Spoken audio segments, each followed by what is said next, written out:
साथियों नमस्कार, मैं हूं राघव शर्मा रमन, जय घोष यूट्यूब चैनल से। साथियों आज मैं वाराणसी के मुगलसराय के रामनगर क्षेत्र में उपस्थित हुआ हूं। आजकल इस एरिया को पंडित दीनदयाल उपाध्याय नगर के नाम से जाना जाता है। हम जहां पर बैठे हुए हैं, भारत के द्वितीय यशस्वी प्रधानमंत्री स्वर्गीय लाल बहादुर शास्त्री का यह पैतृक आवास है और यह वही स्थल है जहां पर उनका जीवन बीता और यहाँ पे अंतिम समय भी यहाँ पर आए थे और कुछ इतिहास में ऐसा कार्य किए जिसकी वजह से उन्हें पूरी दुनिया जानती है। मैं इस चेम्बर में बैठा हुआ हूँ, एक स्वयं सेवक हैं। आपका नाम क्या है? महेंद्र नारायण लाल जी। मैं यहाँ का केयर टेकर के रूप में मैं सेवा देता हूँ। जी, आप इनके लिबास को देख करके समझ सकते हैं कि सादगीपूर्ण इनका जीवन है और लाल बहादुर शास्त्री जी भी कुछ इसी तरह की टोपी, इसी तरह के लिबास पहना करते थे। उनके आदर्शों को साकार करने के लिए या उनके आदर्शों पर चलने के लिए इन्होंने इस तरह से किया है, व्रत लिया है कि कम से कम उनके जो सिद्धांत थे या गांधी जी के जो सिद्धांत थे उन पर कुछ कदम तो चला जाए, ताकि समाज भी इनसे कुछ सीखने का, कुछ पीड़ा लेने का कार्य करे। भाई साहब आप बतावें कि लाल बहादुर शास्त्री ने राजनीतिक स्तर पर जो अंतरिक्ष में इतनी ऊंचाई तक पहुँचे, क्या इनके जाने के बाद उनके परिवार में भी कुछ इस तरह से लोग राजनीति में दखल किए हैं? हाँ, कौन? वो ये शास्त्री जी के जो परिवार में जो 4 बेटे होते थे, हरिकृष्ण शास्त्री जी, अनिल शास्त्री जी, सुनील शास्त्री जी और अशोक शास्त्री जी। 2 लड़कियां भी थी ना? 2 बेटियां होती थी इनको, जी। सुमन जी और कुसुम जी। जी। और इस समय प्रेजेंट टाइम में अनिल शास्त्री जी हैं, सुनील शास्त्री जी हैं। जी। हरिकृष्ण शास्त्री जी के बारे में बताऊँ मैं आपको। हरिकृष्ण शास्त्री जी फतेहपुर पड़ता है हमारे यहाँ, जी। जी। और फतेहपुर के ये एक सांसद हुआ करते थे और ये मिनिस्टर रह चुके हैं कांग्रेस के। अच्छा, कांग्रेस के। जी। और अनिल शास्त्री हमारे वाराणसी के सांसद हुआ करते थे और इस समय पूर्व सांसद हैं। जी। जी। और वो भी कांग्रेस में ही थे। अच्छा अच्छा अच्छा।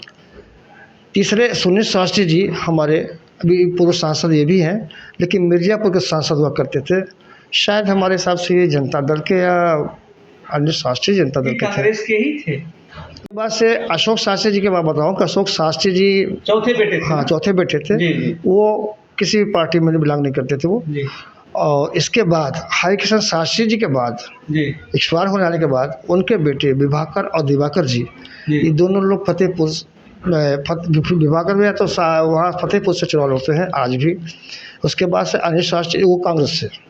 मैं विभाकर और दिवाकर में, विभाकर जी कहाँ से हैं? ये फतेहपुर से चुनाव लड़ते हैं। तो ये विधायक हुए थे क्या? हाँ, ये नहीं विधायक शायद जीते थे, नहीं हमको याद है उसके बारे में। जी। जी। लड़ते हैं चुनाव वहाँ से। अच्छा, अच्छा। इतना मैं जानता हूँ। उसके बाद अनिल शास्त्री जी के बेटे जी। सुना होगा आप आदर्श शास्त्री। आदर्श शास्त्री ये दिल्ली में कभी आम आदमी पार्टी केजरीवाल जी की सरकार में ये विधायक हुआ करते थे, अब शायद छोड़ दिया उन्होंने। अच्छा अच्छा। ठीक है जी। और सुनील शास्त्री जी के जो बेटे हैं विभव विनोद जी हैं जो, वो अब पॉलिटिक्स में नहीं है। अच्छा अच्छा।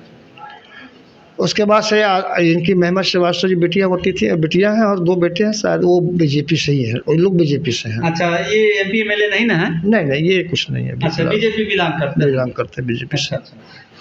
तो इस समय कोई जो है जनप्रतिनिधि है इनके परिवार से?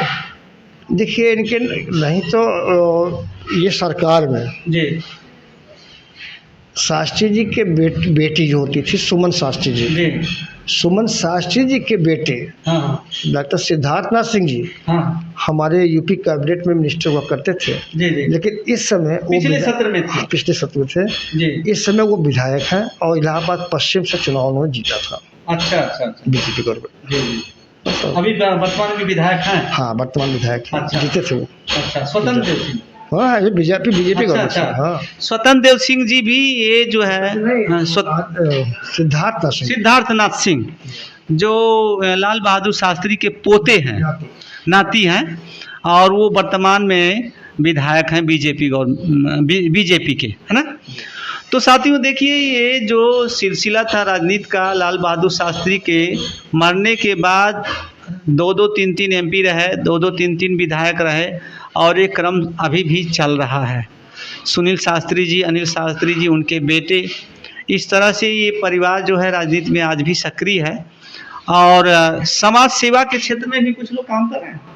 है कर ही रहे हैं लोग, कर ही समाज सेवा। आज समाज से उन्हीं की वजह से तो सब तैयार हो रहा है इतना। जी जी जी जी हाँ, समाज में भी ये लोग हाँ कार्य हाँ करते हैं। हाँ। साथियों, ये आप देख रहे हैं, ये जो कस्बा है, ये क्षेत्र है जो कभी जो है रामनगर मुगल सराय में आता था और आज पंडित दीनदयाल उपाध्याय नगर के नाम से जाना जाता है। इसमें जो है प्रतिदिन सुबह 10 बजे से 5 बजे तक यह संग्रहालय खुला रहता है, जिसमें लाल बहादुर शास्त्री से के जीवन से जुड़ी हुई विभिन्न मुद्राओं में जो चित्र लगाए गए हैं, लोग उनसे जुड़ी हुई कुछ स्मृतियां हैं उसको देखते हैं, देख के जाते हैं और अपने जीवन में उनके सिद्धांत को लागू करते हैं। पेड़ा लेकर आते हैं, फिर पेड़ा लेकर जाते हैं। सोमवार को बंदी यहाँ पे, हाँ सोमवार। एक हफ्ते ये वीकली हॉलीडे होती है हमारे यहाँ। जी जी वो सोमवार को इसलिए बंद करते हैं, हम जैसा सोचते हैं जी जी कि ये सोमवार को इन्होंने ये उपवास कराया था, फास्टिंग कराई थी हाँ हाँ शास्त्री जी ने। अच्छा और इसलिए हम सोचते हैं कि शायद हम लोग इसीलिए बंद करते चले आ रहे हैं कि सोमवार को उनको एक दिन का बंदी कर देते हैं, हफ्ते भर में एक दिन वीकली हॉलीडे। अच्छा, फास्टिंग के लिए आप लोग बंद करते हैं तो आपको भी तो फास्ट करना चाहिए। बिल्कुल, हम लोग फास्ट रह करके हम लोग ने काम किया, सेवा किया, भूखे बिल्कुल रहा मैंने। अच्छा, आप लोग कुछ आज ऐसे ही 2007 से जी, जी। हम लोग जो लड़ाई लड़ा था तो जी। भूखे रह करके हम लोगों ने यहाँ खाना बिना खाए। अच्छा। और यहाँ का मैं यहाँ का रहने वाला, पांडेपुर पड़ता हमारे यहाँ, जी, करीब जी। 25 किलोमीटर 20 किलोमीटर जी जी दूर। मैं वहाँ से आता था अच्छा और यहाँ के लोगों ने मेरी मदद की और अपना धर्मशाला दिया। रात में रुकते थे बाहर हम लोग, जी जी तो इन्होंने मदद किया, लोगों ने, मोहल्ले वालों ने, कि आप हमारे धर्मशाला में रुकिए। धर्मशाला में रह करके वही जिससे पानी बरसता है, बरसात होती थी, उसी में रह के किसी प्रकार से मेहनत करके हम लोगों ने, आज हमें बहुत गर्व होता है कि हम लोगों की बातें गवर्नमेंट ने सुनी, ईश्वर ने सुना, कि जो आज हम इस लाल शास्त्री जी के संग्रहालय के रूप में मुझे देखने का, आप लोगों को देखने का मौका मिल रहा है। जी नहीं तो जैसे था वैसे बड़ा होता है। जी जी जी बहुत हम सौभाग्यशाली है कि इस शास्त्री जी के आवास को जीर्णोद्धार होते हुए देखा है और आप लोगों को भी मौका मिला यहाँ तक पहुँचने के लिए। क्योंकि एक प्रधानमंत्री जी के घर में क्या आप बाहर से लौट जाएंगे, सिक्योरिटी गार्ड वापस कर देगा, लेकिन ऐसा ये प्राइम मिनिस्टर, ऐसा प्रधानमंत्री जिसको आप उनके शयन कक्ष में भी जाके पहुँच के देख रहे हैं, ये सौभाग्यशाली नहीं है तो क्या है आप क्या? जी, जी। लोग? हम लोग भी सौभाग्यशाली हैं कि मैं यहाँ रह करके भी बहुत बड़ा। मोदी जी कब आए थे यहाँ पे? ये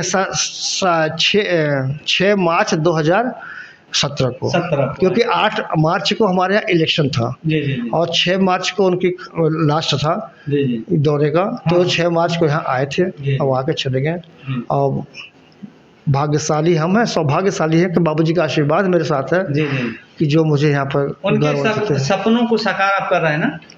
बिल्कुल कर रहे हैं भैया, और आशीर्वाद हमको देते रहते हैं कि समय समय पर कोई आज देखिए अब इतना बड़ा काम होने जा रहा है जी जी कि भविष्य में हो सकता है, देखिए ये भी म्यूजियम बनकर तैयार हो जाएगी। और अच्छा। उन्हीं का आशीर्वाद, हाँ हाँ नहीं तो कहाँ किसको कोई पूछता है। पूछता नहीं था। लोग सुना करते थे कि शास्त्री जी का मकान खपड़ेल का अभी आज वैसे का ही वैसा, अभी हम आपको दिखाए थे ऊपर 2nd फ्लोर पर उन जो शयन कक्ष था उनका, जो बेडरूम था, आज भी कच्चा ही था और खपड़ेल था। इसको देख करके आप जान सकते हैं, समझ सकते हैं कि शास्त्री जी का जीवन कैसा था। साथियों, मैं हूँ राघव शर्मा, रमन जय घोष यूट्यूब चैनल से। आप इस वीडियो को अधिक से अधिक लाइक करें, सब्सक्राइब करें और निवेदन करूँगा एक बार अवश्य यहाँ आएँ और उस महान और पुण्य आत्मा के इस पैतृक आवास को देखें और भारत की आत्मा को जानें और समझें। नमस्कार, प्रणाम।